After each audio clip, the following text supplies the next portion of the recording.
Welcome back to the Newstalk Live presidential debate. The candidates with me, Heather Humphreys and Catherine Connolly. Now, we've talked about Catherine's judgment. Heather, in your case, you've been criticised for two constituency matters. One favour you did and one favour you did not do, according to Lucia O'Farrell. But first of all, the favour that you did, passing on a communication from a constituent to the Department of Agriculture. You said you had no hand act or part in it. You simply passed on the communication. But you must know that any letter coming from a minister to another department gets precedence over something that might drop through the letterbox. Well, this has been well aired. Indeed. Over 5 years ago, I received a letter from a constituent. My office sent it without comment, without a covering letter, to the Department of Agriculture because it related to the department. The Secretary General... It was about an animal cruelty case that subsequently was dropped. Well, can I just say that I abhor animal cruelty, and people who don't look after their animals shouldn't have them, and that's my position on that. I received a communication or a letter from a constituent. My staff sent it to the Department of Agriculture. Do you accept that a ministerial missive has more weight than something that drops through the letterbox? There was no comment on it. It was sent. It doesn't matter. Directly. It comes from your office. Yeah, but it was sent. It was a letter. Did they know where it came from in the Department of Agriculture? Yeah, just a second now. That's a simple question. I received a letter, and my staff sent it to the Department of Agriculture because it related to the Department of Agriculture.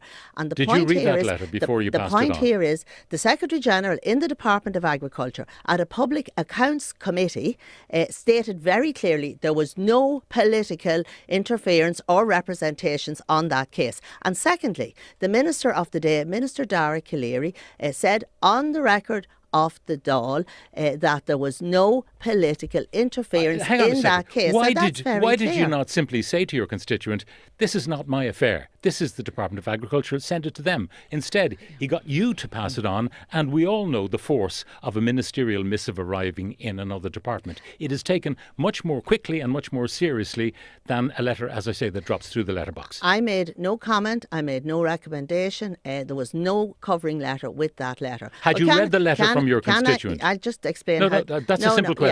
Well, had you read it before you passed it on? I glanced at the letter, and I'll tell you how this works. I receive thousands of letters as a TD, and I sit down, possibly on a Friday, with my staff, and I go through the letters. And if anything relates to another department, or indeed if it related to an issue within social protection, I'd say send that on to the relevant people in the department. How well did you know the constituent who passed it on to you? The constituent, I didn't know the constituent at all.